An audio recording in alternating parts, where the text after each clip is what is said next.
हरि ओम नमो नमः।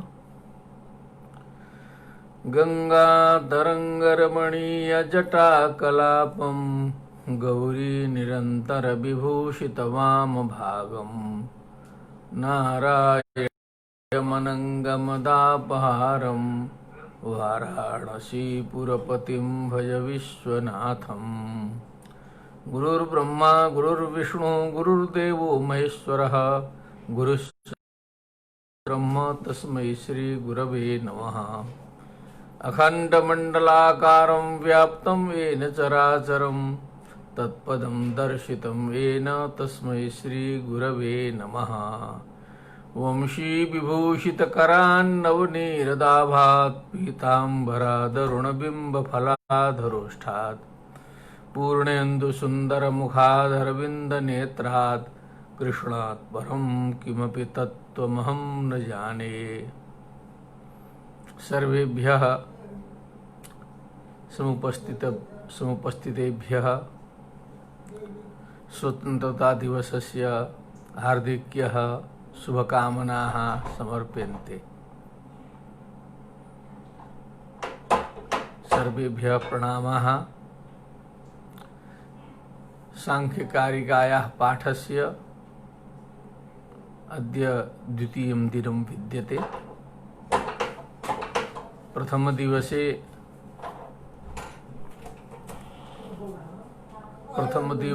अस्माभिः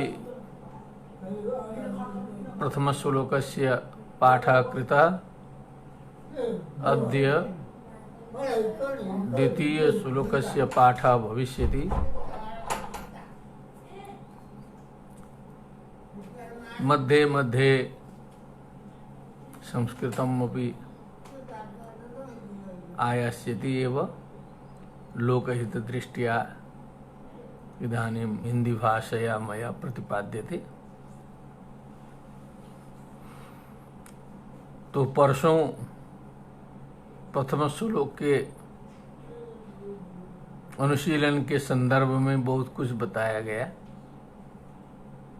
सांख्य दर्शन का प्रयोजन क्या है, तत्व की जिज्ञासा क्यों होनी चाहिए, ये बात आई थी। दुःखत्रय जिज्ञासा दुःखत्रयाभिघातात् अपघात के हेतु दृष्टे सा पार्था चिन्नैकांतात्यंततो भावात्। तीनों दुखों से संतप्त होने पर विवेकशील प्राणी को, जीव को, मनुष्य को उससे दुख से छूटने की जिज्ञासा, उसके हेतु में जिज्ञासा होती है। और दृष्ट मने प्रत्यक्ष उपाय के, दुख निवारण उपाय के होने पर वो जिज्ञासा व्यर्थ है ऐसा कहें तो न। एकांतात्यंततो भावात्, दृष्ट उपाय से, सांसारिक उपाय से पूर्ण रूप से दुख की निवृत्ति नहीं हो सकती, इसलिए जिज्ञासा करना आवश्यक है। यहाँ बात पहुंची है। अब द्वितीय श्लोक में चलते हैं। द्वितीय बहुत गंभीर है, इसलिए उसका पहले मैं वाचन करता हूँ। दृष्टवदानुश्रविकः स ह्यविशुद्धि क्षयातिशयुक्तः तद्विपरीत श्रेयान् व्यक्ताव्यक्तज्ञ विज्ञानात्। त्रिकारिका है। दृष्टवदानुश्रविकः स ह्यविशुद्धि क्षयातिशयुक्तः तद्विपरीत श्रेयान् व्यक्ताव्यक्तज्ञ विज्ञानात्। तो इस पर थोड़ा विचार करने की जरूरत है, क्योंकि ये पढ़ाई में तो हमेशा आते रहता है, ये पाठ्यक्रम में रखा हुआ है। पढ़ते पढ़ते जिंदगी गुजर गई कितने लोगों की। इस पर चिंतन मनन होना चाहिए, श्रवण मनन निधिध्यासन होना चाहिए। अब इसमें क्या बताया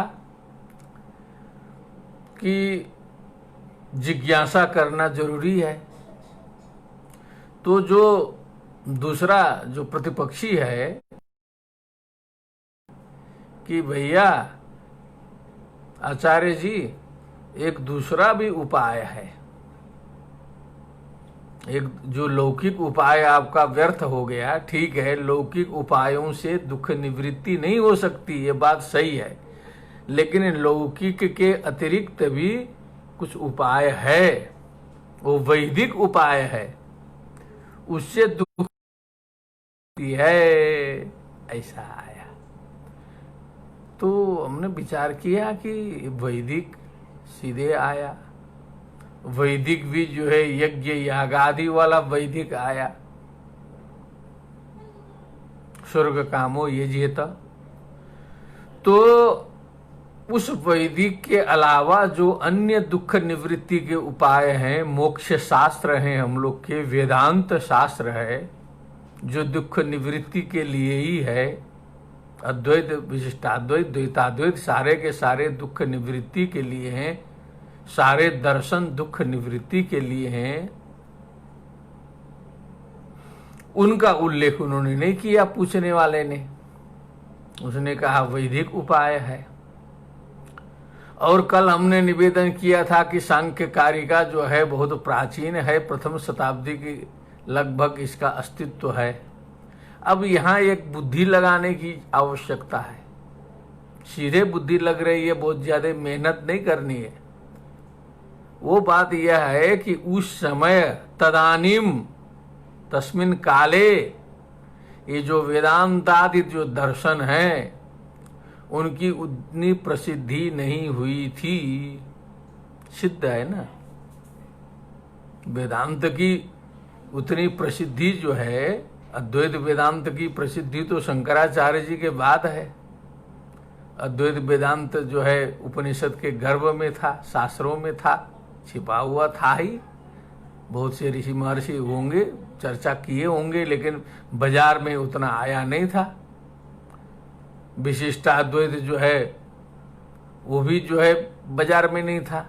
ये सारे जो अन्य उपाय हैं, उपनिषद भी उतना जो है लाइट में नहीं आया था, वो कर्मकांड की छत्र छाया में छिपा गुप्त था वो भी जो है।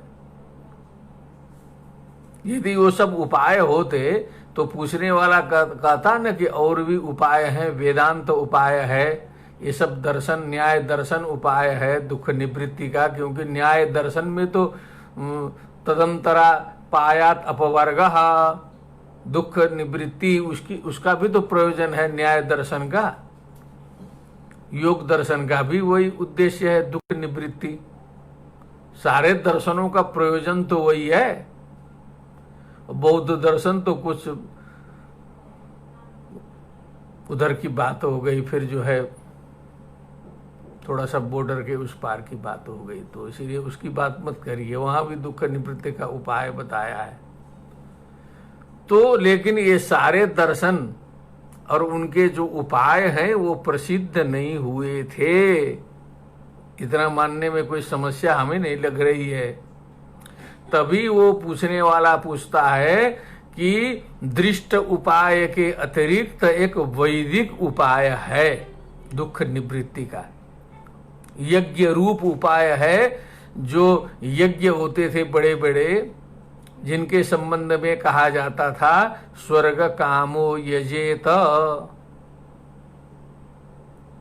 जो मीमांसा शास्त्र ने बाद में उसका उपबृंहण किया, बहुत बढ़ाया उसको, लेकिन स्वर्ग कामो यजेत,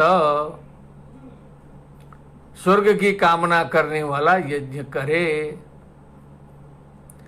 तो स्वर्ग क्या है? स्वर्ग की व्याख्या भी वहां आई है सब जगह जो है, यन्न दुखेन संभिन्नम मनंतरम अभिलाषोपनीतम च तत्सुखम स्व पदास्पदम, जो दुख से मिला हुआ न हो, बाद में भी दुख से ग्रसित होने वाला न हो, अभिलाषा अनुसार जो है सो सुख प्राप्ति का साधन हो, उसे ही स्व पदास्पदम सुखम कहा जाता है। और वो कैसे होता है? स्वर्ग कामो यजेत, यज्ञ से होता है। हम लोग सुनते ही हैं पुराणों में सब जगह अश्वमेध यज्ञ राजा लोग करते हैं, बड़े बड़े लोग करते हैं। 100 अश्वमेध करने पर जो है इंद्र पद की प्राप्ति होती है। 99 यज्ञ तक तो इंद्र जी चुपचाप रहते हैं। जब उसके आगे बढ़ने लगे तो इंद्र जी परेशान हो जाते हैं कि अब ये स्वर्ग पद लेने के चक्कर में पड़ा, तो विघ्न डालते हैं, घोड़ा चुरा लेते हैं, ले जा करके अश्व छिपा दिए महर्षि कपिल के सामने, पाताल लोक में ले जाके बांध दिए। कथा आती है ना। अब वहां जो है जाके जो है सगर राजा के 60,000 पुत्र जो है भस्म हो गए। इंद्र का कमाल था। राजा रघु का अश्व जो है सो इंद्र हरण कर लेते हैं, तो नहीं चाहते हैं कि 100 अश्व में पूरा हो जाए। तो एक अश्वमेध से भी कुछ स्वर्ग की प्राप्ति होती है, वो तो 100 से तो शताश्वमेध ही तो इंद्र हो जाएगा। तो एक समाज में वैदिक सनातन परंपरा में, हम लोग की परंपरा में ये प्रचलन था, स्वर्ग कामो यजेत, यही था। तो सांख्य दर्शन, सांख्य कारिकाकार ने जब ये रास्ता एक देना चाहा कि दुःखत्रयाभिघाता जिज्ञासा तदपघात के हेतु दृष्टे सा पार्था चेन्नैकांतात्यंत तो भावात, दुख निवृत्ति के हेतु में जिज्ञासा होनी चाहिए, हम उस रास्ता को दिखाना चाहते हैं। तो तुरंत उसने कहा कि वैदिक उपाय रेडीमेड बना लोग के यहाँ है। ठीक है, तो अब जो है प्रश्न आया कि या तो इस वैदिक उपाय से दुख निवृत्ति हो जाए, या तो फिर सांख्य दर्शन की जिज्ञासा फिर से करनी पड़े, ये प्रश्न उठा। तो सांख्य दर्शन के जो कारिका के रचयिता ईश्वर कृष्ण जी कहते हैं कि नहीं भैया, वो हमको मालूम है स्वर्ग कामो यजेत, तो सब बात मालूम है, ऐसा नहीं है कि हम नहीं जानते हैं।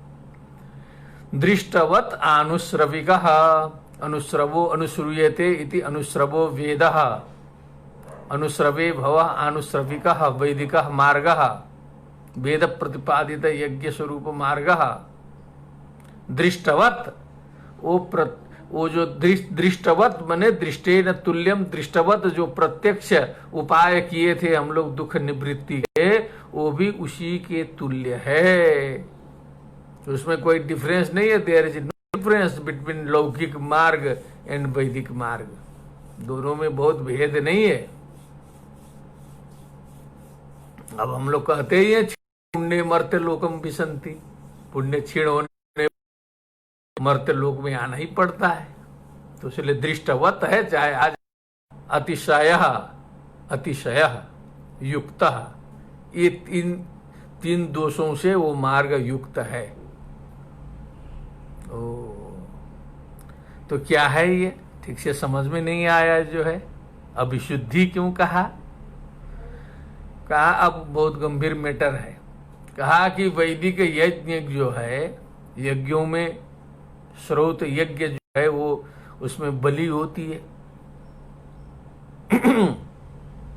अब हम लोग कितना अभी जो है निषेध करें, कुछ करें, लेकिन पूरा का पूरा वेदों में तो वही है। लोग अर्थ घुमाने की कोशिश करते हैं। बहुत से लोगों ने, दयानंद जी वगैरह बहुत ने भाष्य लिखा, घुमाने की कोशिश किया, इधर उधर करते हैं। लेकिन आज तक हम लोग कुष्मांड बलि दे देते हैं, नारियल फोड़ देते हैं, वो उसी बलि का असर है। मूल बलि नहीं रहेगी तो कहाँ से आई, फिर नारियल फोड़ने का कहाँ से आया, वो तो अभी तक आ रहा है घुमा फिरा करके जो है। तो मानना पड़ेगा कि इस वैदिक मार्ग में बलि प्रथा है। वैदिकी हिंसा न भवती है, इसको हम लोग छोड़ के भाग नहीं सकते हैं। जो है वास्तविकता को स्वीकार नहीं करेंगे तो हम लोग नहीं विकास कर पाएंगे। फिर जो है हम लोग के यहाँ सारी विधि है बलि प्रथा की। और हम लोग के जो बहुत से उत्तर भारत में जब तक वैष्णव परंपरा नहीं आई थी, अन्य परंपराएं नहीं आई थी, जैन परंपरा जब नहीं थी, तो सब वो बलि प्रथा एक एक ब्राह्मण करता है। हमारे भी इसके एक दो पुस्तकें, अपने ही पुस्तक में जो है शुरू में बलि प्रथा होती थी, वैदिक कर्म कांड के अनुसार होती थी। और आज भी जो है पूरे मैथिलों में और पूरे बंगाली ब्राह्मणों में और बहुत जगह जो है नेपाल में भी होता होगा, वैदिक पद्धति के अनुसार बलि होती है। यज्ञार्थम पशवः सृष्टा स्वयमेव स्वयं हुआ अतस्त्वाम घातयिष्यामि यस्मात् यज्ञे वधो अवधः यदि पशुम प्रार्थयेत। मंत्र उंत्र हैं सब जो है, पुरानी दुर्गा सप्तशती उठा के देखें, पूरे बलि विधि लिखा हुआ है, वेद के मंत्र दिए हुए, उससे इनकार नहीं कर सकते। फंस जाएंगे, शास्त्रीय विधि में गड़बड़ा जाएगा जो है। और शुक्ल यजुर्वेद का 20 अध्याय के आगे जब भाष्य देखेंगे और महीधर भाष्य, सायण भाष्य, उब्बट भाष्य, पुराने प्रामाणिक भाष्य देखेंगे तो पूरा का पूरा बलि का सिस्टम दिया है, कैसे बलि होगी, क्या होगा जो है। तो इसलिए इनकार नहीं कर सकते। आज भले उसको जो है निवृत्तिस्तु महाफला हो गया, श्रीमद् भागवत तक में इसको जो है स्वीकार किया। तथा पशुर आलभनम न हिंसा धीरे धीरे आलभन में लाया, और पशु हत्या जो है इसलिए यज्ञों में उसका परिसीमन किया। और जो ये जो काम वृत्ति है उसको ले जाके गृहस्थी में परिसीमन किया, एक विवाह करके। ऐसा लिखा है ना, सारा विधि विधान बताया है कि इसको कंट्रोल करने की विधि है, इसको जो है स्वेच्छाचार से नहीं करना चाहिए करके उल्लेख तत्त स्थानों पर कर रहे हैं ना, मनुस्मृति में भी सब जगह लिखा है। तो कहने का मतलब ये वैदिक विधि में है। तो अभिशुद्धि, अब जो है सांख्य दर्शन ने तो एक श्लोक उद्धृत किया है कहीं वैदिक शास्त्रों से निकाल के, कितने बलियां उसमें होती थी, तो उसमें लिखा है, सांख्य कारिका में ये श्लोक छपा है कि 60 नियुज्यन्ते पशूनाम मध्य में हनि अश्वमेधस्य वचनात् ऊनानि पशु। अश्वमेध तो एक मुख्य तो जो है घोड़ा है ही, मेध है, लेकिन उसमें जो बीच बीच में लंबा यज्ञ चलता है तो उसमें जो है 60 नियुज्यन्ते पशूनाम मध्य में हनि। मध्य में हनि मैंने दिन के मध्य में जो है 600 पशु नियुज्यन्ते मैंने उसमें लगाए जाते हैं। ऊनानी पशु भी स्त्री भी मैंने 3 कम 600 पशुओं की बलि होती है। जब इतनी ऐसे बलि चलेगी, आज भी जहाँ जहाँ कामाख्या आदि धामों में जहाँ जहाँ बलि होती है, हमने देखा नेपाल में भी कई जगह जो है शक्ति पीठों में जो बलि वाले पीठ हैं, वहाँ जाके देखिएगा तो एकदम जिसका अभ्यास न हो ऐसा देखने का तो देख नहीं पाएगा, जो है पूरा प्रवाह रहता है। हजार हजार बलि हो जाते हैं उत्सवों में। तो इसको कहाँ से नकारेंगे? क्योंकि हम लोग वैदिक सत्य सनातन धर्म के पुजारी हैं, अनुयायी हैं, तो हमको तो सबको देखना है ना। हम तो ये नहीं कह सकते कि हम इस संप्रदाय में है तो उसका हम डिफेंस नहीं करेंगे, उसकी रक्षा नहीं करेंगे। हम मान लीजिए वैष्णव हो गए तो सब गलत हो, ऐसा करेंगे तो हमारा अंग कट जाएगा। वहां पर हमको दूसरे धर्म वालों से शास्त्रार्थ करना पड़ेगा, तो बलि के बारे में भी हमको शास्त्रार्थ करना पड़ेगा, उसको बचाना पड़ेगा, जो है कामाख्या को भी। बहुत गंभीर बात है ना, गुहेश्वरी को बचाना पड़ेगा, विंध्याचल को बचाना पड़ेगा, जो है सामने सामने लोग। लेकिन कहीं कहीं जो है गुप्त स्थानों में बिना बलि का जो है शक्ति पूजा होगा ही नहीं, गंभीर चीज है। तो वैदिक सत्य सनातन धर्म के अनुयायी को जो मौका पड़ता है तो सारे की रक्षा करनी पड़ेगी, जो है सो किसी भी संप्रदाय में कहीं भी चोट आ जाए, भारत के किसी भी प्रदेश में कहीं से भी जो है इधर उधर समस्या आएगी तो वो तो भारत की अखंडता पर चोट हो जाएगा ना। यहाँ तो भारत के संविधान में तो ये भी पहले तो मित्रता में तो ये भी लिखा था कि भूटान के संबंध में लिखा था। आज तो थोड़ा सा नेपाल में जो है नेपाल के साथ टेंशन चल रहा है, लेकिन वो सांस्कृतिक संबंध ऐसा है कि वो उस टेंशन से कुछ होना नहीं चाहिए, ऐसी मैं शुभकामना व्यक्त करता हूँ। लेकिन भूटान के बारे में जब अध्ययन के समय में हमको पता चला तो भारत में पास हुआ था in aggression in Bhutan will be considered in India. कोई भी यदि भूटान में आक्रमण होता है तो ये भारत पर आक्रमण मान लिया जाएगा।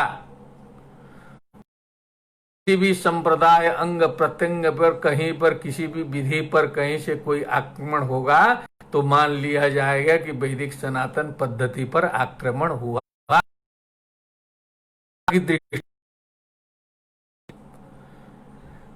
तो सांख्य दर्शन ने कहा कि अभिशुद्धि ठीक है, आप जो है यज्ञार्थम पशव सृष्टा है, सब है, लेकिन प्रत्यक्ष में क्या दिखाई देता है? किसी का प्राण वियोग होता है, उसमें कष्ट तो होगा और पूरा विभत्स वातावरण होगा सारा का सारा।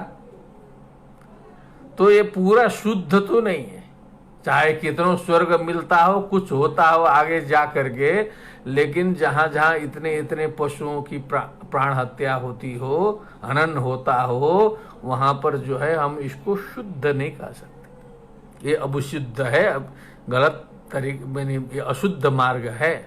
कभी कभी अशुद्ध मार्ग से भी शुद्ध मार्ग की प्राप्ति होती है। असत्य से सत्य की असत्य वर्तमनि स्थित्वा तथा सत्यम समीहते। एक बार सत्य कहाँ से मिलेगा? तो जैसा है उसी में चढ़ के न जाएंगे। तो उन्होंने कहा कि हम लोग ये नहीं कह सकते कि ये जो पशु हत्या का जो कार्य है ये जो है शुद्ध है, इसलिए अभिशुद्ध है। क्योंकि इस पर केवल सांख्य ही नहीं, सारे के सारे लोगों ने सवाल उठाया है। जैन दर्शन में तो जैन को तो बना बनाया रेडीमेड मैटर मिल गया। उसी सांख्य जो है, जो वैदिक दर्शन है, उसी ने इतना आलोचना कर दिया तो मैटर मिल गया। इसी को बढ़ा दिया उन्होंने जो है सो जैनियों ने घन घोर जो है शास्त्रार्थ मार्ग पूरा हिंसा वाला है, यह है वह है, गंभीर शास्त्रार्थ किया। बौद्धों को भी सांख्य ने ही मैटर दे दिया अपने घरे से। इसी को ले करके मार्ग की आलोचना जो है वैदिक मार्ग की शुरू सारे लोगों ने किया है। तो इसीलिए कोई छिपी हुई बात नहीं है कि हम मूदों आंख कतहूं कुछ ना ही, अपना आंख मूद लेंगे कि हमको न इतिहास का ज्ञान है, न कि कौन ग्रंथ कब बना है, उसका ऐतिहासिक है, पूर्वापर संबंध क्या है, उस ग्रंथ के रचना के पीछे मनोवैज्ञानिकता क्या है, साइकोलॉजी क्या है। ये सारे हम लोग के ग्रंथ जो है कब कब कब कब किस किस काल में जो है रचित हैं, व्यास के द्वारा सारे के रचित हैं कि व्यास कोई पीठ है उनके द्वारा सारा रचित है। कुछ चिंतन मनन होना चाहिए कि नहीं चाहिए? एक ही व्यास ने सब लिखा है तो फिर 18 पुराणों में अलग अलग बातें कैसी हैं? एक ही कथा जो है अनेक प्रकार से है। कहीं कहीं तो एकदम उल्टे उल्टे प्रकार से है, कहीं विष्णु मुख्य है तो कहीं शंकर मुख्य है, कहीं देवी मुख्य है, कहीं क्या है कहीं क्या है, सब जो है कथाओं में उलटफेर है। पूरा का पूरा रचयिता एक ही है कि अनेक व्यास हैं। सोचना चाहिए, केवल हम लोग तो मान ही रहे हैं कि व्यास जी की रचना है। 18 पुराण भी उपपुराण भी सब जो है सो मानने में कोई समस्या नहीं, श्रद्धा भक्ति विश्वास करने में कोई हर्जा नहीं है। लेकिन आज का जमाना ऐसा है कि वो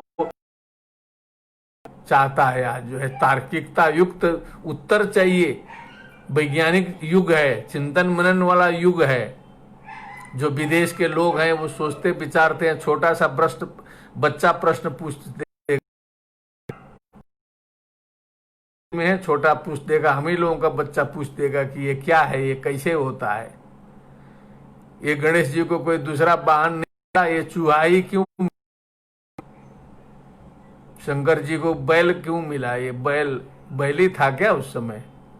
और कोई वाहन नहीं मिले? ये सब प्रश्न करेंगे लोग, कर ही रहे हैं। तो उसमें हमको सोच के जवाब देना पड़ेगा कि क्यों बैल है, ये चूहा क्या है, ये गरुड़ क्या है, ये कोई उलूक बहाना है, कोई कुत्ता भी किसी का वाहन है, कोई सिंह बहाना है। इसका तात्पर्य क्या है? चिंतन मनन जरूरी है।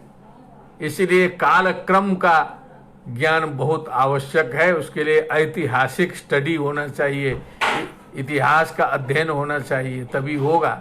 हम लोग केवल कह देंगे द्वापर युग में हुआ था, त्रेता युग में हुआ था, ऐसे कहने से नहीं चलने वाला है। आज जो है सो उनका अवतार में तो फलाना युग में, ये सब नहीं पता चलेगा। ये तो अंग्रेजों ने थोड़ा इतिहास लिखने का इधर उधर टेक्निकल जो शुरू किया, अपने स्वार्थ में अपने हिसाब से लिखा, तो ये वैदिक सनातन वालों का दिमाग थोड़ा सा जगा, तो कुछ चिंतन मनन शुरू किए। डॉक्टर संपूर्णानंद थोड़ा सा विचार करना शुरू किए, तिलक जी थोड़ा सा विचार करना शुरू किए, बहुत से लोग चिंतन मनन शुरू किए। नहीं तो ऐसे ही जो है लिख दिए एकदा निमिषारण्य शुरू, और उसका नहीं है।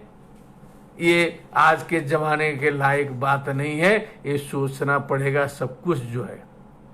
लेकिन ये बात सिद्ध हो गई अभिशुद्धि। सांख्य दर्शन ने कहा कि वैदिक मार्ग यज्ञ रूप जो मार्ग है अभिशुद्ध है। एक दोष आ गया। अब दूसरा दोष देता है क्षय। क्षय माने नाशवान है। जितना पुण्य करेंगे उतना स्वर्ग का उपभोग करने को मिलेगा। और सीधे क्षणे पुण्य मर्त्य लोकम विशंति, ये तो प्रसिद्ध ही है। ते पुण्य मासाद्य सुरेंद्र लोक मश्नन्ति दिव्यांति विदेव भोगान उक्त्वा स्वर्ग लोकम विशालम क्षीणे पुण्य मर्त्य लोकम विशंति। क्षय है तो क्षय, जो सुख क्षय युक्त होता है वो कभी भी पूर्ण सुख नहीं होता है, पूर्ण आनंद प्रदान नहीं करता है। कभी भी क्षय होने वाला हो, क्योंकि वो समय तो बीतते जाता है। हम लोग का 50-60 वर्ष 70 वर्ष 80 वर्ष सबका बीत गया, कहीं पता चला? खट से जो है लगता है कि अभी जगे हैं, अभी एक के बार होश रहा आ रहा कि 60 पहुंचने वाले हैं। क्षय बीत गया। 60 वर्ष कम नहीं होता है। 32 वर्ष में शंकराचार्य जी इतनी बड़ी क्रांति करके चले गए। 40 वर्ष 42 वर्ष में जो है विवेकानंद जी विश्व को हिला के चले गए पूरा। 8 वर्षे चतुर्वेदी, 12 सर्वशास्त्रविद, 16 कृतवान भाष्यम, 32 मुनिरभ्यगात। 32 वर्ष में शंकराचार्य चले गए। और बहुत बड़े बड़े संत महापुरुष जो है वो 50 क्रॉस नहीं किया है। और हम लोग जो है सांस ले रहे हैं लंबा जो है सो, और चाह रहे हैं जीना जो है सो। कोरोना कृपा किया है अभी तक, तो हम लोग के जीने न जीने का क्या मतलब है? कोई निष्कर्ष निकले तो जिया जाए कुछ दिन जो है, कुछ लोकोपकार हो, कुछ फायदा हो, कुछ संस्कृति को हो, कुछ धर्म को हो, कुछ समाज को हो, कुछ हो तो ठीक है, जीने की कोशिश किया जाए। नहीं तो ये लंबा जीना क्या जीना है? फालतू में जीना, केवल सांस लेना, बस इतने अंदर बाहर करते रहो। तो स्वर्गिक सुख क्षय युक्त है। स्वर्ग गया, उसके बाद पता चला कि तुम्हारा मान लीजिए 1 लाख वर्ष के बाद में नीचे उतरना है। वो सुख में उस समय इतना जल्दी बीत जाएगा। 1 लाख वो हम लोग का 100 वर्ष होते होते उसका 1 लाख बीत जाएगा जो। अब उसके बाद पता चलेगा कि 2 महीने में गिरना है, तो चेहरा मुरझा जाएगा देवता का जो है, सिकुड़ जाएगा एकदम जो है। उसको लगेगा कि अब स्वर्ग से गिरना है। यहाँ जो है प्रेसिडेंट की कुर्सी से सांसद होकर के जो है खत्म होगा, फिर से चुनाव लड़ना है, तो कैसे बड़े बड़े लोगों का चेहरा सूख जाता है जो है, एकदम लगता है कि प्राण निकल गया। तो उसको जो स्वर्ग से गिरने की सूचना मिलती होगी ना 3 महीना पहले कि अब जो है गिरोगे, तो एकदम उसका होश उड़ जाता होगा नीचे आकर के जो है सो। यही तो सुख है स्वर्ग का। तो बस कभी न कभी गिरना ही है नीचे। तो पहली चीज तो अविशुद्ध है, दूसरा क्षय दोष आ गया, और तीसरा पॉइंट और ध्यान देने योग्य है अतिशय युक्त। तीनों को स्मरण कर लिया जाए, क्योंकि मुझे बहुत आनंद है, बहुत मैं प्रसन्न हूं, क्योंकि जो प्रथम पाठ था उसका 1000 से अधिक लोगों ने श्रवण किया है। एक सामान्य जो पाठ था, सोचिए, मैं इतनी उम्मीद नहीं थी हमारी कि इतना स्नेह आप लोग का मिलेगा और इतनी रुचि आप लोग की जो है सांख्य दर्शन के प्रति है। इसको देख के गदगद है मन जो है। 3000 से ऊपर हो चुके हैं जो है, और अमेरिका, ऑस्ट्रेलिया, पूरा भारत सहित पूरा 6-7 देश तो हिल गए हैं, सांख्य दर्शन चल रहा है सब जगह। सोचिए, तो 3 पॉइंट याद कर लें। अभिशुद्धि, क्षय, अतिशय युक्त। विचार करें खुद भी, क्या समीक्षा कर सकते हैं ना। यदि सांख्य ने गलत किया है तो हम उसको समीक्षा उसकी कर सकते हैं, उसका खंडन भी कर सकते हैं। हमने ये भी रास्ता निकाला है ना, किसी को कहीं नहीं छोड़ना है ना। आपको यदि आपके विवेक में आता है गलत है सही है तो आप प्रतिक्रिया दे सकते हैं। कोई ऐसा है 50 लोगों ने सांख्य का खंडन किया है तो हम लोग भी कर सकते हैं। लेकिन अभी जब तक सांख्य का अध्यापन किया जा रहा है तो मेरा तो कर्तव्य है कि हम सांख्य को प्रतिष्ठित करने यहाँ बैठे हैं। इस समय सांख्य दर्शन का अध्यापन कर रहे हैं। इस समय जो भी सांख्य का खंडन किया है हम उसका खंडन करेंगे। आज इस समय सांख्य के तरफ से हम बैठे हैं। इतना हम अन्याय नहीं करेंगे कि जो है सांख्य पढ़ाने बैठे और सांख्य का खंडन। सांख्य का जिसने खंडन किया होगा उसका भी समाधान करते चलेंगे आगे तक। इतनी ईमानदारी होनी चाहिए। जिसका नमक खाया है जो उसका गुणगान गाना है। आज सांख्य का जमाना है, क्योंकि हम तो निवेदन करेंगे आप लोगों से। हम तो जब चारवाक दर्शन पढ़ाते हैं तो चारवाक दर्शन का विजय कर देते हैं। उसका जो है सो किसी को सामने नहीं आने देते हैं। संपूर्णानंद में प्रसिद्धि, लोग क्लास छोड़ के भाग जाते हैं, घबरा जाते हैं। अरे बाप रे गुरुजी, थोड़ा प्रश्न करते हैं। हमने कहा कुछ नहीं, आओ जो भी प्रश्न करना है आओ, वेदांत ले आओ, न्याय ले आओ, जो भी लाओ, चारवाक की जय करा के छोड़ देते हैं। ऐसा किया है इस शरीर ने, जितना जानता है उतना जो है। लेकिन अब चारवाक जब समाप्त होगा तो बौद्ध आएगा तो फिर बौद्ध की करते हैं, क्योंकि जिसकी बारी है उसका चलना चाहिए ना। क्योंकि यहाँ तेरा मेरा क्या है, यहाँ न उद्धव से लेना न माधव को देना। ये तो मान के चलना चाहिए। हम लोग तो अज्ञान में खुदे हैं कि कहते हैं कि ये मेरा है। ये मुंह में महामुंह हम लोग पाल के बैठे हैं। ये मेरा दर्शन तेरा दर्शन, ये एक भ्रम है। किसी का कोई दर्शन नहीं है, दर्शन दर्शन है। जय श्री राम। इसको समझ के चलना चाहिए। ये हम लोग जो कहते हैं कि मैं अद्वैती हूं, वो अद्वैत का खंडन करेगा, एकदम बुखार आ जाएगा। जबकि ये कुछ नहीं, वो भी भ्रम है। कोई विशिष्टाद्वैती हूं, मेरा है, क्या तेरा है? वो कब से आ रहा है, तुम कब आए हो, कहां से तेरा हो गया? कान फूंक दिए सब तुम्हारा हो गया? सोचने की बात है। मेरा तेरा नहीं होता है। जहां हमारी रुचि है, श्रद्धा है, निष्ठा है, हम उसको मानते हैं, उसको करते हैं, ठीक है, वो हमारी श्रद्धा की बात है।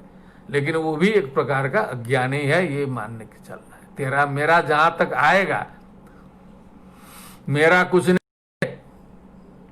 यदि मेरा है तो सब है, ये पॉइंट है। तो अतिशय युक्त, इस पर विचार करना है। अतिशय क्या है? अतिशय है उच्चावच, छोटा बड़ा। तो यज्ञ पूजा पाठ जो भी धर्म कर्म स्वर्ग के जाने के लिए होता है तो समान पुण्य तो नहीं होता है। किसी ने छोटी सी पूजा लगाई, छोटा सा यज्ञ किया तो कम पुण्य हुआ, तो कम दिन के लिए स्वर्ग में गया तो कुछ छोटा पद स्थान मिला वहाँ। और वो 100 अश्वमेध करने वाला तो सीधे इंद्र बन गया। कोई 98 किया है तो कुछ उसका। तो वहां भी वो जो है पुण्य के अनुसार जो है वो अतिशयता रहेगी, छोटा बड़ा रहेगा वहां। अब जहां छोटा बड़ा रहेगा वहां दुख की समाप्ति पूर्ण रूप से नहीं होगी, संसार में भी नहीं होगी। बहुत सोचने की बात है। साफ साफ सारे ग्रंथों में लिखा है। मैं यहाँ सरल भाषा में आपके सामने इसको परोस रहा हूं, प्रतिपादित कर रहा हूं। ये क्या रहस्य है? जहां छोटा बड़ा रहेगा वहां पूर्ण सुख नहीं होगा। इसका मतलब क्या है? हम लोग देखते हैं कि जहां हमसे बड़ा दिखाई देगा, उसका तामझाम दिखाई देगा तो हमको लगेगा कि अरे हम तो कम है, नीच है, अभी इसके सामने कुछ नहीं है। उनमें जो है दीनता आ जाएगी, कष्ट हो जाएगा तुरंत ही। यहाँ किसी तरह दाल रोटी चल रही है, किसी तरह गृहस्थी चल रही है, देखते हैं अरब खरब की बात सुनते हैं, 10 लाख करोड़ सुनते हैं, कहीं कहीं कैलकुलेटर फेल हो जाता है गिनते गिनते, उतने पैसे की घोटाला सुनते हैं, कहीं पैसे की बात सुनते हैं, लगता है हम कहाँ हैं कहाँ हैं। तो लगता है कि हम तो एकदम तुच्छ हैं। विद्या के मामले में भी देखते पान है जो है, हम तो बस टूटा फूटा हल्का फुल्का, तो लगेगा कि एकदम। तो जितने जितने बड़े देखते जाएंगे उतने उतने आपका कष्ट बढ़ता जाएगा। आपसे आगे का दिखाई देगा तो तुरंत कष्ट हो जाएगा। कमजोर कमजोर आपको मिलेंगे सब, कहेंगे हाँ ये सब इतने गरीब हैं, मैं धनी हूं, ये सब पूरे मूर्ख हैं, मैं विद्वान हूं। नीचे लगेगा कि बस हम हैं। आप निकलिए रोड पर, पूरा सलाम ठोकने वाले चारों ओर से खड़े हैं, पूरा का पूरा एकदम बीमार ठीक हो जाएगा तुरंत जो है जो। तो अतिशयता संसार में तो है ही, प्रोटोकॉल है, छोटा है बड़ा है, पद है, कोई प्यून है तो कोई क्लर्क है तो कोई जो है उसके ऊपर का अधिकारी है, तो अधिकारी का जो है ग्रेड 1 है, ग्रेड 2 है, ग्रेड 3 है, ग्रेड 4 है, फिर आगे स्टेट मिनिस्टर है, तो फिर कैबिनेट मिनिस्टर है, तो फिर उसका मिनिस्टरों का प्रेसिडेंट है, तो होम मिनिस्टर है, प्राइम मिनिस्टर है, बढ़ते बढ़ते जाएगा जो है। तो वो प्राइम मिनिस्टर के सामने सब जो है जय श्री राम, कोई मतलब ही नहीं है जो है सो। तो अब वो अतिशय जहां रहेगा वहां जो है कष्ट, वो भी देखेगा कि हम भी प्राइम मिनिस्टर हो जाते कभी जो है सो। मन में रहेगा कि कभी कभी जुगाड़ बनाते रहता है, कहीं मौका लग गया तो उलट कर तुरंत होने की कोशिश करेगा। पूरे संसार में दिखाई दे रहा है, मौका मिलते ही यदि समर्थक मिल जाए, कुछ एमपी अपने हो जाए, तुरंत जो है करके कुर्सी ले लेगा। उससे ले ही रहे हैं, पूरे विश्व की बात हो रही है। तो अतिशयता जैसे लोक में है वैसे स्वर्ग में भी सुनाई देती है। कोई बड़ा देवता है, कोई छोटा देवता है, कोई अप्सराएं, कोई गंधर्व हैं, कोई किसी को नाच गाना ही करना है, अप्सराएं हैं तो कोई आएगा किसी की सेवा करनी है, कोई अतिथि पहुंच गया कह जाओ उनका सेवा करो जो है सो मान्य है। तो ये जो अतिशयता जहां रहेगी वहां पूर्ण आनंद नहीं हो सकता। इसीलिए 3 दोष आ गए कि अविशुद्धि, विषय युक्त, तद विपरीता श्रेयान। तो ये 3 दोषों के कारण ये जो वैदिक जो उपाय है दुख निवृत्ति का, ये भी दृष्टेन तुल्यम दृष्टवत हो गया। ये भी वो प्रत्यक्ष उपाय जो टेबलेट खाने का उपाय था, सांसारिक उपाय था, उसी के समान ये हो गया। स्वर्ग का सुख भी, ये भी पूर्ण आनंद नहीं दे सकता, ये भी कहीं न कहीं कष्ट देगा। खुद इंद्र जी परेशान रहते हैं, दूसरे का तो छोड़ दीजिए। कथा उथा से यदि कुछ प्राप्त हुआ उन लोगों को, तो इंद्र से परेशान देवता तो कोई हमें मिला नहीं आज तक जो है। कहीं भी कोई भी नर नारायण तपस्या करे वहां परेशान, रावण तपस्या करे वहां परेशान।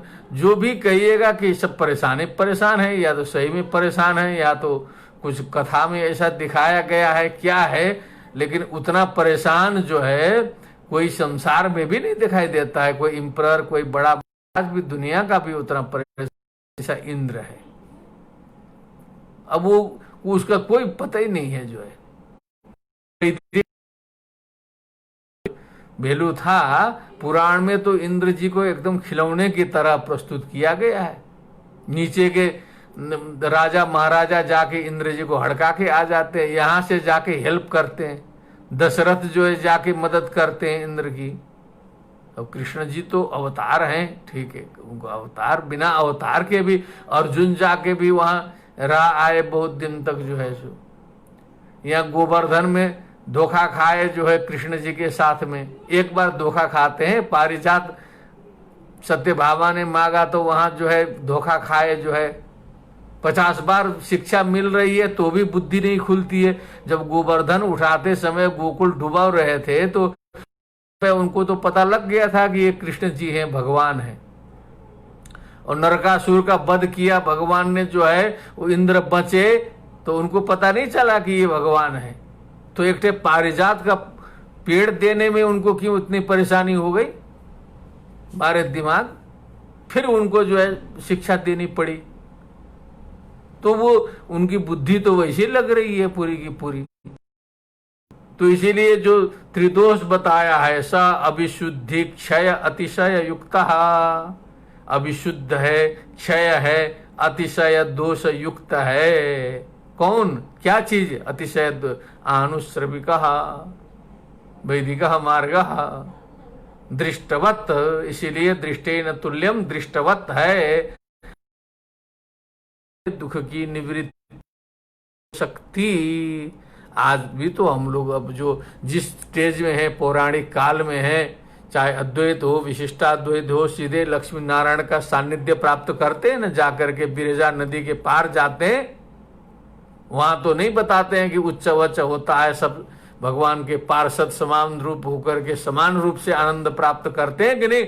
मुक्तोर चिरदिन पूर्व पक्ष षडंग मासाब्द बाताम सुमद ग्लोर विद्युत वरुणेन्द्र धात्री महित सीमांत सिंध्वा प्लुत श्री वैकुंठ मुपेत्य नित्य मजड़म तस्मिन् पर ब्रह्मण सायुज्यम समवाप्य नंदति चिरम तेनैव धन्य।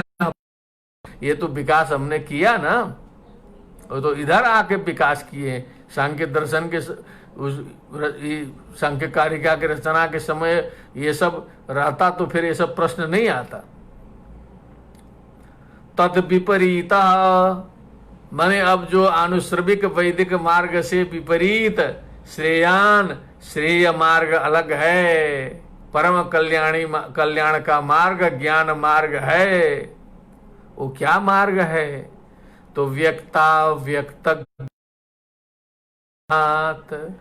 व्यक्त अव्यक्त और ज्ञान विज्ञानात, इनके सही सही ज्ञान से अज्ञान की निवृत्ति होगी और पूर्ण रूप से दुख से निवृत्ति होगी। ये मार्ग है। तो कहा क्या है ये? कहा व्यक्त अव्यक्त और ज्ञान को जानना है। तीन ही तत्व हैं सांख्य के अनुसार। कहा व्यक्त अव्यक्त, व्यक्त मने जो दिखाई दिया है, प्रकटीकरण जो हम लोग कहते हैं ना, व्यक्ति मने जो व्यक्त दिखाई देता है वही व्यक्ति होता है। व्यक्त व्यक्ति एक भाववाचक होता है। तो व्यक्त अव्यक्त मने जो है लेकिन हमारे सामने प्रकट नहीं है। दो चीज हो गया, व्यक्त अव्यक्त। तीसरा है ज्ञ, जानातीत ज्ञ, ज्ञा धातु से बना है, समझने वाला, ज्ञान करने वाला, दृष्टा, ज्ञाता, यह विशेषण लगाइए। ज्ञ विज्ञानात, इनका विज्ञान करने से, इनको जानने से दुख की निवृत्ति हो सकती है। अब इसी का सब आगे चर्चा है। अब आगे तीसरी कारिका का प्रारंभ करते हैं। उसी में ये व्यक्त क्या है, अव्यक्त क्या है, ज्ञ क्या है, ये स्पष्ट हो जाएगा। अब इस श्लोक को थोड़ा इस कारिका के विदा कर दें हम लोग, जो है बड़ा झटका दिया है। दृष्टवदानुश्रविक स ह्यविशुद्धि क्षयातिशय युक्त तद विपरीत श्रेयान व्यक्ता व्यक्ति विज्ञानात। अब आए तीसरी कारिका पर। मूल प्रकृति रविकृतिर मदाद्या प्रकृति विकृतयः सप्त षोडश कस्तु विकारो न प्रकृतिर न विकृति पुरुषः। आज इतने हो पाएगा क्योंकि दो दो कारिका होगी तो अच्छी तरह से बोधगम्य भी होगा। प्रयत्न करेंगे हम ऐसा। मूल प्रकृति रविकृति ही, मूल प्रकृति बताया, चाहे प्रकृति कहिए चाहे मूल प्रकृति, मूल इसलिए और सबके सामने साथ में जब प्रकृति विशेषण दिया है। ये है क्या, तो कहा कि सत्व रजस और तमोगुण की जो साम्यावस्था है उसी को प्रकृति संज्ञा दी है सांख्य दर्शन ने। जो त्रिगुण है, गुण हम लोग मुंह से बोलते हैं तो कुछ होता है, तो वो सत्व रज और तम तीन गुण की साम्यावस्था माने जिसमें अभी उलटफेर नहीं है, घटबड़ नहीं है, समान रूप से तीनों स्थित हैं, अभी हलचल नहीं आया है, सृष्टि नहीं हुई है, तो प्रकृति की अवस्था है। सत्व रजस तमो गुणों की गुणानाम साम्यावस्था प्रकृति ही, मूल प्रकृति है वो। अविकृति ही न विकृति अभिकृति ही, वो किसी का विकार नहीं है, वो किसी से उत्पन्न नहीं है। यहीं पर सांख्य दर्शन की एक क्रांति भी है, समझ ले कि अब सारे के सारे दर्शन, भारतीय दर्शन जितने भी हैं वो पूरा ईश्वर के बिना तो कुछ है ही नहीं, सारा का सारा भगवान ही तो मुख्य है, उन्हीं के द्वारा सब प्रवर्तित है, सब कुछ चलता है। लेकिन सांख्य दर्शन ने तो ये हिम्मत किया है कि जो है वो मूल आगे किसी का उल्लेख नहीं किया उन्होंने, जो भी कारण हो वो समझे अपना जो है। अब वो जाके मयाध्यक्षेण प्रकृति सूयते सचराचरम हेतु नाने न कौन्तेय जगत भी परिवर्तते, गीता में तो आया कि मेरी अध्यक्षता में प्रकृति काम करती है। अब ये सांख्य के पहले था कि ये सांख्य के बाद में आया, ये भी भगवान जाने जो है सो। वहां तो अध्यक्षता में प्रकृति काम करती है बोल रहा है, लेकिन यहाँ प्रकृति को अविकृति कहा। ये किसी भगवान से यदि आई होती तो वो विकृति हो जाती जो है सो, इसीलिए वो विकृति नहीं है, वो एकदम मूल प्रकृति। स्वयंभू कैसे हो गया, तो जैसे भगवान स्वयंभू ऐसे प्रकृति भी तो स्वयंभू हो सकती है। हम लोग कहते हैं भगवान स्वयंभू है, संसार में तो कोई स्वयंभू नहीं हो सकता है, लेकिन भगवान स्वयंभू हो सकते हैं। वो भी जो है बहुत से भगवान तो स्वयंभू नहीं है, किसी से गणेश जी जो है शंकर जी से निकले हैं, वो वहाँ से निकले, वो वहाँ से निकले। शंकर जी भी जो है ब्रह्मा जी से निकले हैं, पुराण में आता है। ब्रह्मा जी जो है नाभि कमल से प्रकट हुए, तो नारायण जो है स्वयंभू हो गए। और कहीं कहीं आता है कि निराकार निर्गुण निराकार से जो है लोक कल्याण की दृष्टि से सगुण साकार स्वरूप धारण किया है। वो भी तो भाव तो छिपा है ना उसमें जो है स्वयंभूनाथ। तो कहने का मतलब जो है जो प्रकृति ही स्वयंभू है, उसकी कुछ नहीं है। ये सांख्य दर्शन के साथ ईमानदारी से चलना है तो ऐसा समझना पड़ेगा। आगे शास्त्रार्थ बहुत है, उठा पटक इसमें तो करते चलेंगे हम लोग, क्योंकि वो पढ़ाई भी करनी है, छात्रों का भी ध्यान रखना है, चिंतन मनन का भी विस्तार करना है। तो ठीक है, अविकृति का मतलब क्या होता है, जो किसी का विकार न हो उसे अविकृति कहते हैं, और जो किसी से उत्पन्न हुआ हो उसे उसका विकार कहते हैं, अर्थात वो विकृति है। तो मूल प्रकृति से जो है महत तत्व की उत्पत्ति होती है। अहंकार है, महान भी कहा गया है महत्त्व को, प्रकृति से महत्त्व से अहंकार। आप जो है ऑटोमेटिक कुछ है, बहुत से प्रश्न किया है ना लोगों ने, क्योंकि सांख्य पर तो सब टूट पड़े हैं। अब इस समय सांख्य की रक्षा अपने को करनी है। तो हम लोग कहेंगे कि ये जो पृथ्वी है, ये जो जड़ पृथ्वी है, ये जो है अपने अक्ष में कैसे घूम रही है। पृथ्वी घूम रही है कि नहीं? ये जो पानी भी जड़ है तो ऊपर से निकल के नीचे कैसे बह रहा है? सब काम होता है कि नहीं? लोग कहते हैं पृथ्वी इतने 24 घंटे में इतने लाख किलोमीटर इतना घूम जाती है, तो कैसे घूमती है? कहीं कोई घुमाने वाला है क्या आगे पीछे बैठा हुआ? वैसे ही प्रकृति है। तो मूल प्रकृति अविकृतिर महदाद्या प्रकृति विकृतया, तो मूल प्रकृति हो गई जो किसी का विकार नहीं है, वहां से महत्त्व की उत्पत्ति हो गई, वहां से अहंकार की उत्पत्ति हुई, अहंकार से पंच तन्मात्राएं शब्द स्पर्श रूप रस गंधों की उत्पत्ति हुई। 5 चीज, शब्द स्पर्श रूप रस गंध मूल चीज निकले। इन 7 हो गए, 5 2 7, प्रकृति को छोड़ दीजिए, वो अविकृति हो गया। और सप्त मने ये जो 7 हैं इनको कहा प्रकृति विकृतया। ये प्रकृति भी है, ये विकृति भी है। क्यों? कि ये किसी से उत्पन्न हुए हैं, इसीलिए ये विकृति है। और ये किसी को आगे उत्पन्न भी करते हैं, इसलिए प्रकृति है। सीधे सीधे किसी को आगे उत्पन्न करते हैं, इसलिए ये प्रकृति हो गए, प्रकृति।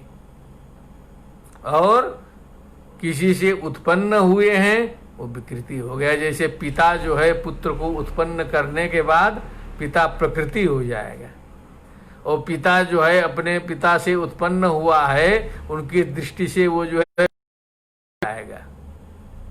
और जो पुत्र जो है आगे कुछ उत्पन्न नहीं कर पाएगा, वो केवल जो है विकृति रह जाएगा, प्रकृति नहीं बन पाएगा फिर जो है।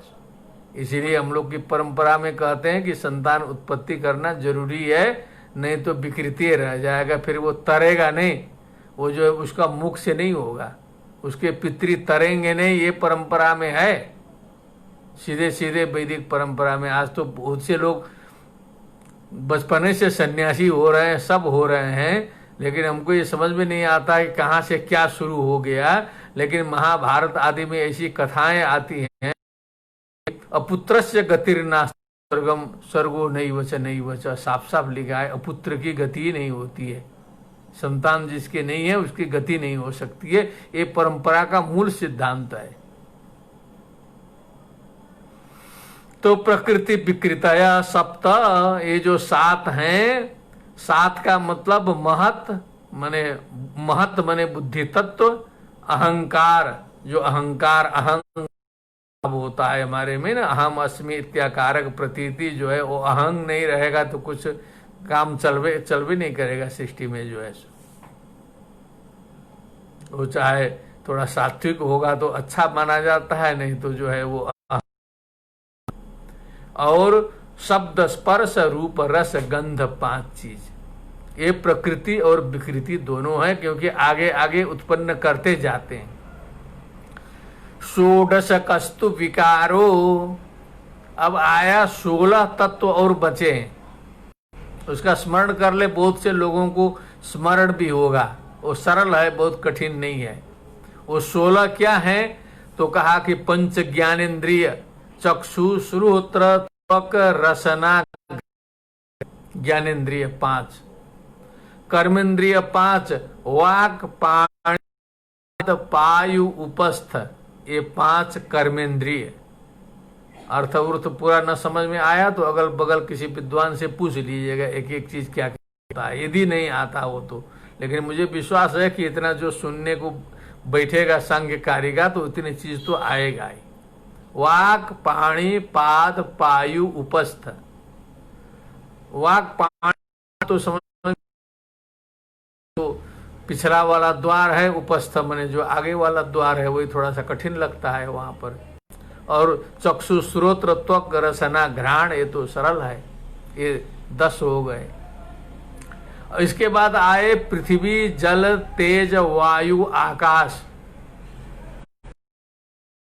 तो है पृथ्वी जल तेज वायु आकाश, माने इथर, माने जो स्पेस है वो आकाश है, उसको माना गया है। पंच ज्ञानेन्द्रिय, पंच कर्मेंद्रिय, पंच महाभूत और मन, सांख्य दर्शन के अनुसार मन 16 हो गए। ये 16 तत्व बचते हैं। तो षोडश कस्तु विकारो, बताया गया है कि ये जो 16 तत्व हैं ये केवल विकार हैं। विकार हैं माने ये किसी को उत्पन्न नहीं करते, केवल अहंकार से हुई है। इनकी उत्पत्ति माने वो पंच महाभूतों की तो जो है सो पंच तन्मात्राओं से हुई है, और सब की उत्पत्ति अहंकार से हुई है। तो केवल उत्पत्ति हुई है, ये आगे किसी को उत्पन्न नहीं करते। इसीलिए ये 16 का जो समूह है केवल विकार है। तो ठीक है, उधर 7 और 16, 17, 18, 19, 20, 23 और प्रकृति 24, और न प्रकृति न विकृति ही पुरुषः। और वहां पर ज्ञ बोला था, व्यक्त ज्ञ विज्ञानात्, वो जो ज्ञ है वो पुरुषा है। वो पुरुषा क्या है? वो स्त्री पुरुष वाला पुरुषा नहीं है, जो चेतन तत्व है वही पुरुष है। और पुरुष को क्या बोला? वो क्या है? का वो न प्रकृति है, वो न विकृति है। क्या बात है! जो प्रकृति थी ऊपर की मूल प्रकृति, वो प्रकृति भी वो पुरुष नहीं। विकृति न तो जो है किसी से निकला हुआ है, किसी से निकला हुआ भी नहीं है। वो प्रकृति भी नहीं है, विकृति भी नहीं है, शुद्ध एक पुरुष है, चेतन तत्व है। वो 25वां तत्व हो गया। सांख्य दर्शन के 25 तत्व यही हैं। बैठा प्रकृति, उसके बाद महत्तत्व, अहंकार, पंच तन्मात्रा, पंच ज्ञानेन्द्रिय, पंच कर्मेंद्रिय, पंच महाभूत, और उसके बाद मन, उसके बाद पुरुष करेंगे, सती तत्व हो जाएंगे। ये तो आज नाम गणना हो गया ना। अब इनकी एक एक की विशेषताएं जब वर्णित होगी, सब एक एक का जब क्लेरिफिकेशन होगा, सबका गुणधर्म बताया जाएगा, पूरा पूरा हो जाएगा। उसी में जो है जब एक एक को हम अलग अलग ठीक ठीक से समझेंगे, तब हमको समझ में आ जाएगा कि अरे क्या मामला है, क्या चक्कर है। वो सब तब धीरे धीरे जो है सही में जो है मुक्त हो जाएगा। जब इस शरीर ने प्रथम बार सुना था, और ज्यादा घनचक्कर उस समय नहीं जानते थे हम जो है। और दर्शन वर्शन जितना पढ़ने लगे तो थोड़ा दिमाग गड़बड़ाने लगा। तो शुरू में एक योग्य गुरु अपने थे, उन गुरु जी के सानिध्य में जब सांख्य दर्शन का अध्ययन किया गया प्रथम बार, तो लगा था इस शरीर को कि निवृत्ति हो गई। एकदम क्लियर कट जो है आत्मविश्वास जगा था, उस समय जगा था। ये तो बाद में शास्त्रार्थ से थोड़ा सा, शास्त्रार्थ इतना हो गया कि फिर वो जो है सो थोड़ा सा उजल हो गया सब जो है। लेकिन वो प्रथम बार अनुभूति सांख्य दर्शन ने दिया था, इस शरीर को दिया था। और आपको भी वो अनुभूति, इतना सामर्थ्य है इसमें जो है सो। इसीलिए सारे दर्शनों ने इसका अनुकरण किया है, वो इसे वैसे नहीं है जो है सो। बहुत गंभीर विषय है।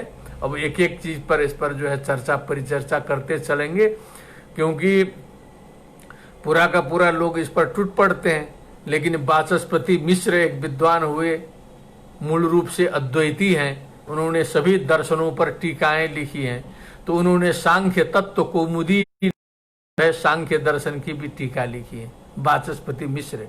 जिन्होंने भामती टीका लिखी है ब्रह्म सूत्र पर, जो है बड़ी प्रौढ़ टीका और गंभीर टीका मानी जाती है, बहुत गंभीर, जिससे जो है पूरा शांकर भाष्य समझ में आता है।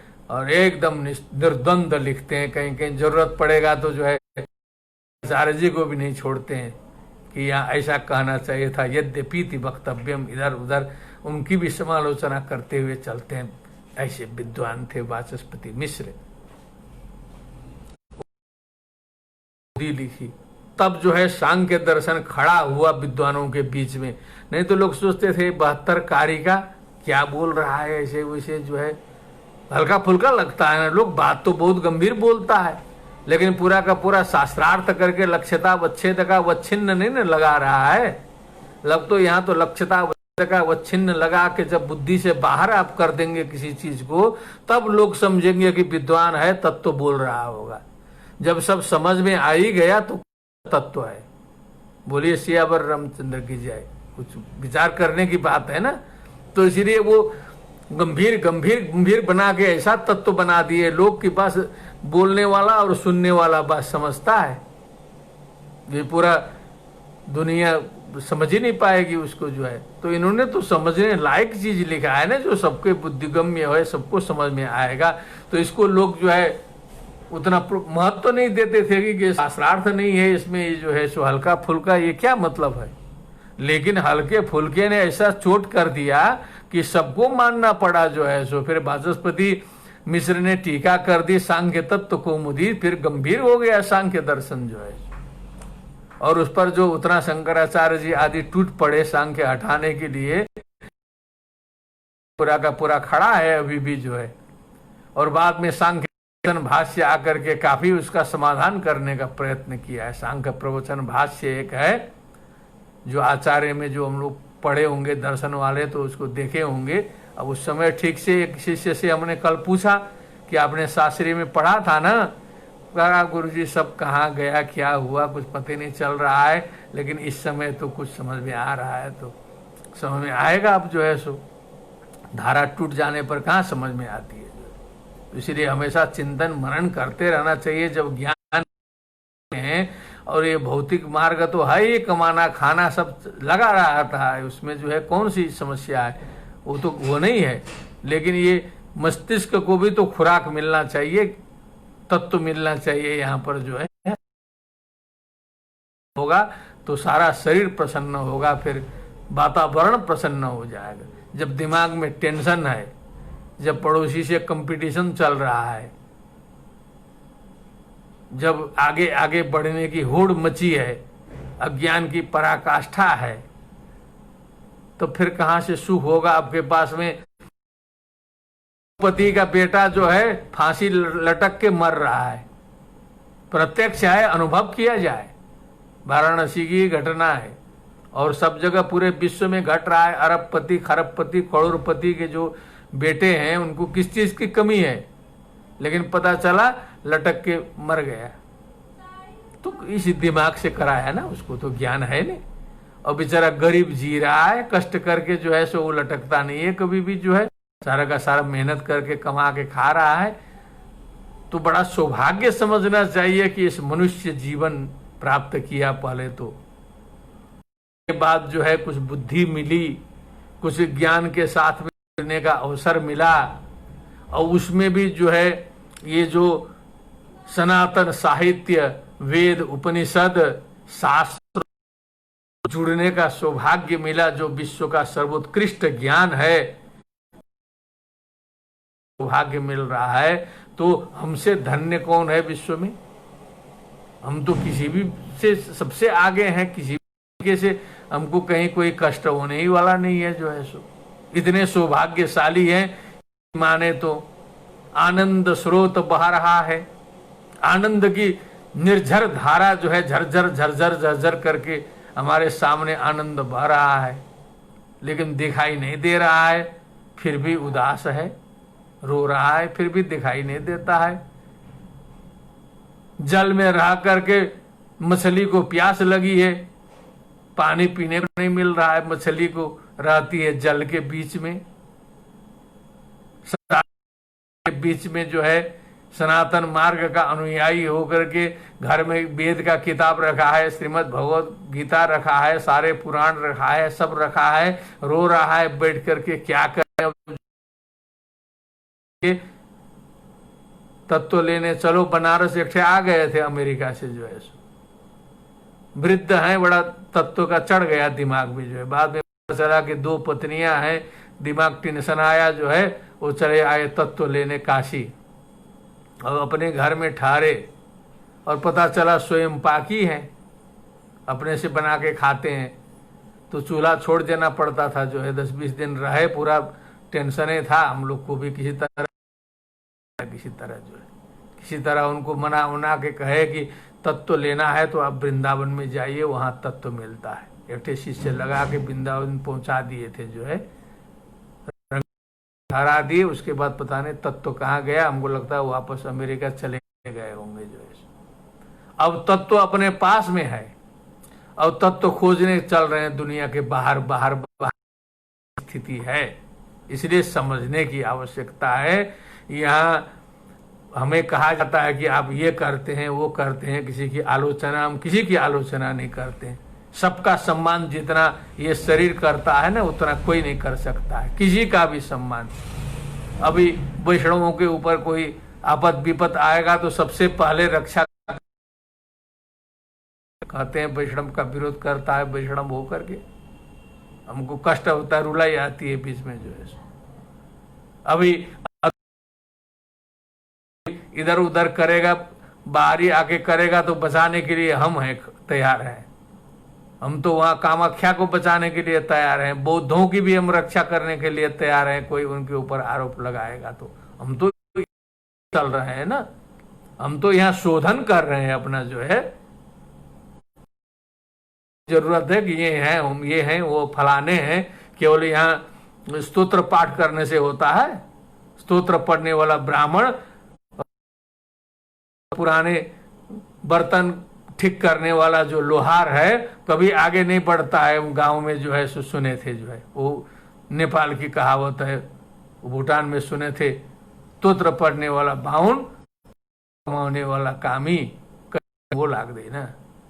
ये हम तो एकदम बचपन में 6 साल के थे तब सुने थे, इसका क्या महत्व होगा क्या? अब हम तो उसी में तोतरे में जिंदगी बिता रहे हैं, चिंतन मनन कुछ नहीं है। तो मतलब पुस्तक पूथी पढ़ पढ़ जगमुआ, पंडित भयान कोई। बहुत से लोग आकर के हम लोग को समझा है ना।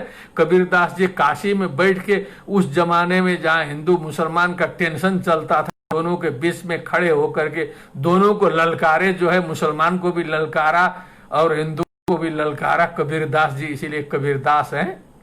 मुसलमानों को भी ललकारा उसने, फतवा जारी होता,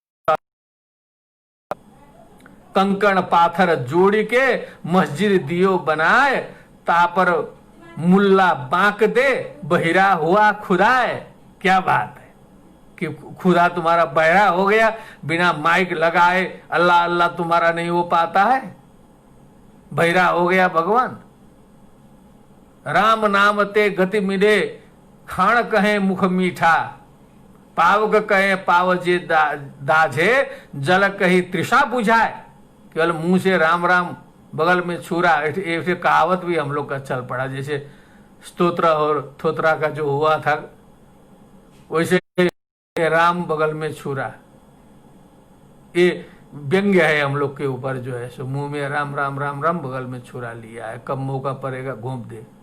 तो कहने का मतलब ये आध्यात्मिक मार्ग है, ये साधना का मार्ग है, ये भीड़ का मार्ग नहीं है कि हम पूरे के पूरे दुनिया को तत्व समझा दें, पूरे पूरे को दुनिया को ज्ञान दे दें। इसलिए कभी भी हम प्रवृत्त नहीं होते।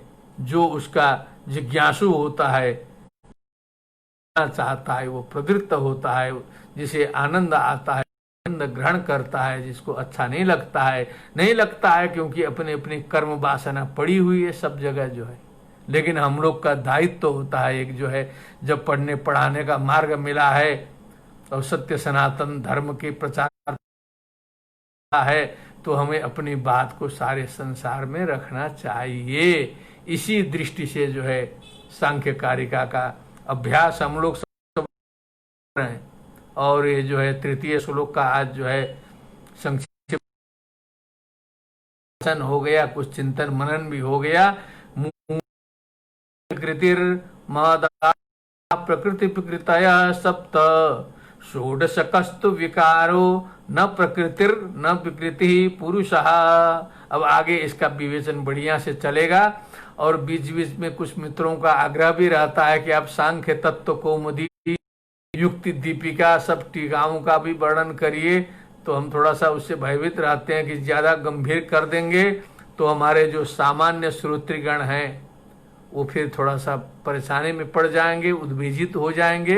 इसलिए हम ऐसा कुछ भी नहीं करेंगे जिससे आपको कठिनाई, लेकिन हम कोशिश ये भी करेंगे कि सांख्य दर्शन का जो मूल तत्व है वो समझ में आ जाए। लेकिन आपसे निवेदन है कि कम से कम ग्रंथ जो है अपने पास रख लें, नहीं तो ये जो है नेट वुट में मिलेगा, डाउनलोड कर लें, उसको रख लें, उसको देखें और हम प्रत्येक पंक्ति का अर्थ इसको बताने की कोशिश करेंगे। हमारे जो विभाग के लोग हैं, तुलनात्मक धर्म दर्शन विभाग, संपूर्णानंद संस्कृत विश्वविद्यालय, यह जो वैश्विक रूप से जो है इसके प्रचार प्रसार में संलग्न है। इसी के साथ में आज का व्याख्यान उपसंहार को प्राप्त होता है। जो भी आप लोग इसमें सम्मिलित हुए सभी को मैं बाबा विश्वनाथ की ओर से बहुत बहुत वर्धापन और स्वस्ति समर्पित करता हूँ। और भारत की जो स्वतंत्रता की तिथि है, आज स्वतंत्रता महापर्व है, इसकी शुभकामना सभी को प्रदान करते हैं। फिर कल इसी समय मिलेंगे 5 बजे। भवन्तु सुखिनः, सर्वे सन्तु निरामया, सर्वे भद्राणि पश्यन्तु, मा कश्चित् दुःख भाग् भवेत्। ओम शांति शांति शांति।